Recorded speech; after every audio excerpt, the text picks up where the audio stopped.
खुलासा इंडिया में आपका स्वागत है। राजनीति की पाठशाला आओ राजनीति करें में हम आपको आज ऐसी संसदीय सीट के बारे में बताएंगे जहां पर आज दूसरे चरण में वहां मतदान हो रहा है। तो वह सीट है गौतम बुद्ध नगर। गौतम बुद्ध नगर की बात करें तो दिल्ली से सटा हुआ यह जनपद है, यूपी का अंतिम जनपद है। गाजियाबाद और गौतम बुद्ध नगर दो ऐसे जनपद हैं जो दिल्ली से सटे हैं और दोनों एनसीआर के दायरे में आते हैं। तो गौतम बुद्ध नगर 2009 में यहाँ पे पहला आम चुनाव हुआ, यानी 2008 में यहाँ पे परसीमन हुआ और 2009 में यहाँ पे पहली बार चुनाव हुआ। तो पहली बार चुनाव में यहाँ पे बहुजन समाज पार्टी ने बाजी मारी और भाजपा के उम्मीदवार को शिकस्त दिया।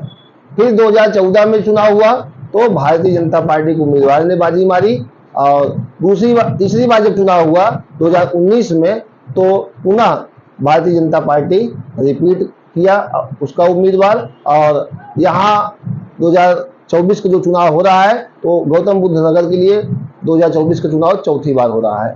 अब हम आपको बताते हैं गौतम बुद्ध नगर का इतिहास कि गौतम बुद्ध नगर 1957 तक ये बुलंदशहर संसदीय सीट हुआ करती थी, इसका जो क्षेत्र है। उसके बाद 1957 के बाद जब चुनाव हुआ तो चुनाव 1957 के बाद हुआ 1962 में, तो गौतम बुद्ध नगर का क्षेत्र जो है वो खुर्जा में शामिल कर लिया गया और वो खुर्जा के अंतर्गत आने लगा। फिर गौतम बुद्ध नगर जब खुर्जा में शामिल हो गया तो वहां पे चुनाव होता रहा। फिर गौतम बुद्ध नगर को परसीमन के बाद 2008 में अलग किया गया गाजियाबाद और बुलंदशहर क्षेत्र को काटकर। तो दोनों जो क्षेत्र कटे तो 5 विधानसभाएं गौतम बुद्ध नगर में जो बनाई गई उसका गठन किया गया। उसे हम बता दें आपको कि कौन कौन सी विधानसभाएं हैं। तो एक विधानसभा है नोएडा, दूसरी विधानसभा है जेवर, तीसरी विधानसभा है दादरी। और वहीं बात करें बुलंदशहर, तो बुलंदशहर जिले से 2 विधानसभाएं आती हैं, एक खुर्जा दूसरी सिकंदराबाद। तो ये गौतम बुद्ध नगर की 5 विधानसभाएं हैं और गौतम बुद्ध नगर बहुत हाई प्रोफाइल सीट माना जाता है। गौतम बुद्ध नगर का जो इतिहास है, यहाँ कौरव और पांडव के जो गुरु द्रोणाचार्य थे उनका आश्रम है और वो दनकौर में है और दनकौर गौतम बुद्ध नगर में आता है। वहीं रावण दशानन जिसे कहते हैं उनके पिता विश्रवा का भी जो है जन्म यहाँ पे विश्रख में हुआ था। विश्रख जो है गौतम बुद्ध नगर क्षेत्र में आता है और विश्रख में लंकेश के पिता विश्रवा जन्म लिए थे। तो ये 2 जो इतिहास है वो बड़ा महत्वपूर्ण है। और अब हम बात करते हैं कि यहाँ पर कुल कितने विधानसभा में मतदाता हैं और मतदाताओं की स्थिति यहाँ पे क्या है। तो मतदाता की बात करें हम तो यहाँ पे मतदाता कुल हैं, वो बताते हैं हम आपको कि कुल कितने मतदाता हैं और यहाँ की क्या स्थिति है।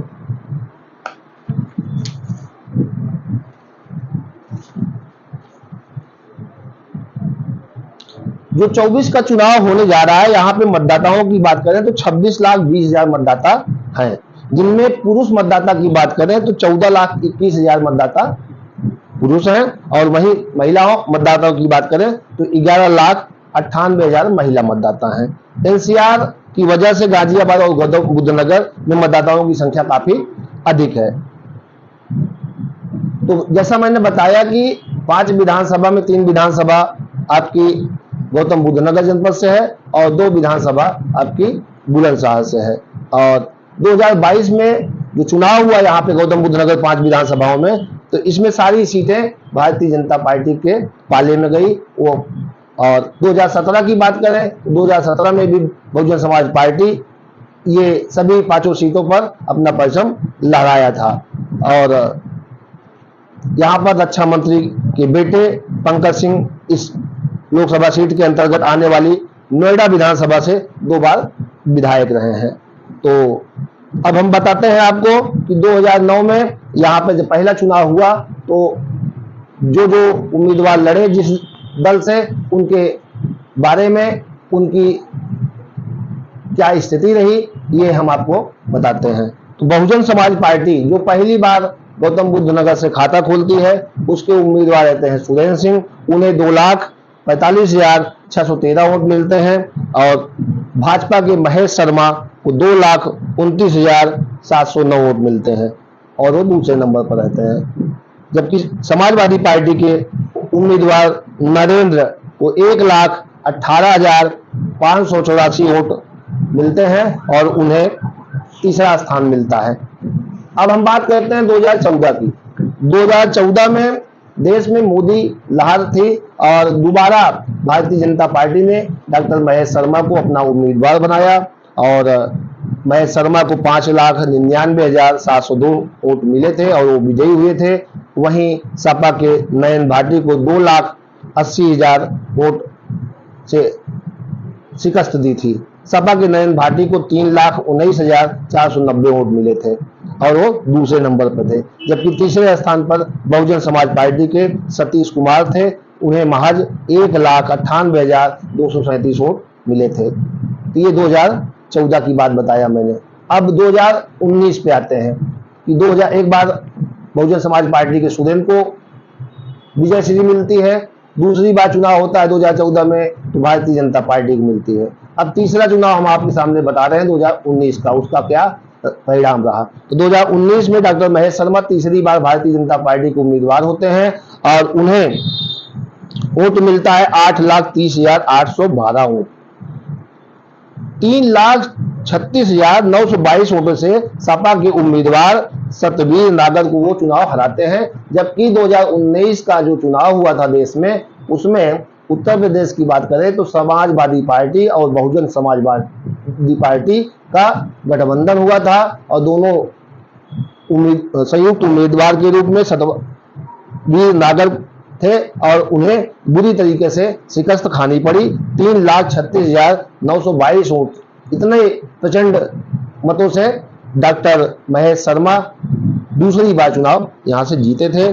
वहीं कांग्रेस की बात करें तो अरविंद कुमार सिंह महज 42,077 वोट पाकर ही उन्हें संतोष करना पड़ा और वो तीसरे नंबर पर थे। तो इस तरीके से हमने 2009, 2014, 2019 का आंकड़ा आपके सामने रखा। अब चौथी बार गौतम बुद्ध नगर का चुनाव होने जा रहा है। आज वहां पे मतदान हो रहे हैं और 25% तक लगभग मतदान 11 बजे तक हो चुके हैं। कुल 15 उम्मीदवार चुनावी मैदान में हैं। 41 उम्मीदवारों ने नामांकन अपने किए थे, जिसमें 26 पैसे अवैध हो गए और 15 उम्मीदवार चुनावी मैदान में उतरे हैं। इस तरीके से वहां जो चुनाव हो रहा है तो भाजपा के प्रत्याशी डॉक्टर महेश शर्मा जो मोदी जी के मंत्रिमंडल में शामिल रहे और सबसे खास ये बात है कि क्या वो अपनी हैट्रिक लगा पाते हैं या नहीं लगा पाते हैं, क्योंकि चौथी बार भाजपा ने उन पर विश्वास जताया है। पहली बार चुनाव वो हार गए 9 में, 14 और 19 चुनाव जीते हैं और 24 का चुनाव आज हो ही रहा है।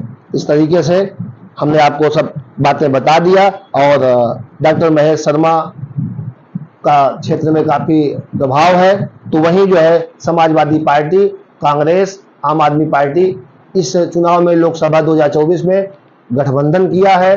पहले समाजवादी पार्टी ने अपना उम्मीदवार डॉक्टर महेंद्र नागर को बनाया, फिर कांग्रेस ने अपने उम्मीदवार राहुल अवाना को बनाया।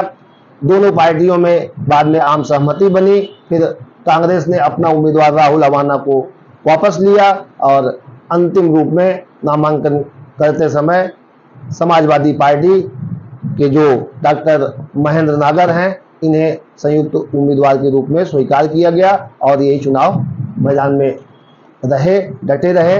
अब ऐसा करने से मतदाताओं में काफी भ्रम की स्थिति रही और इससे उम्मीदवार की छवि धूमिल होती है और भीतरघात होने का भी खतरा बना रहता है। और डॉक्टर महेंद्र नागर को गुर्जर, ठाकुर और मुस्लिम के साथ दलित कितना सपोर्ट करेगा, इस पर उनकी जीत निर्भर करती है कि क्या स्थिति बनती है।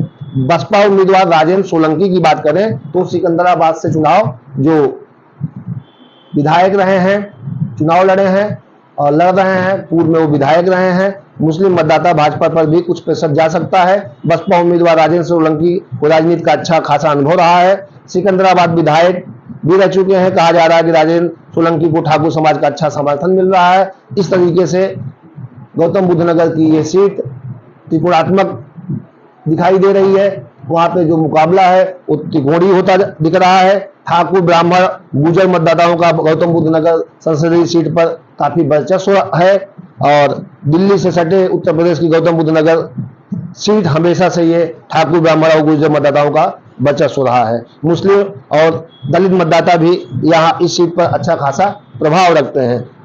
तो इस बार जो यहाँ चुनाव हो रहा है उसमें सपा से डॉक्टर महेश नागर हैं और बसपा से जो है राजेंद्र सोलंकी हैं, जो पूर्व में विधायक रहे हैं। तो हमने आपको पूरी गौतम बुद्ध नगर का इतिहास, गुणा जातीय समीकरण और वहाँ की उठापटक और गुणागणित सब बताए और आज शाम तक मतदान हो जाएगा।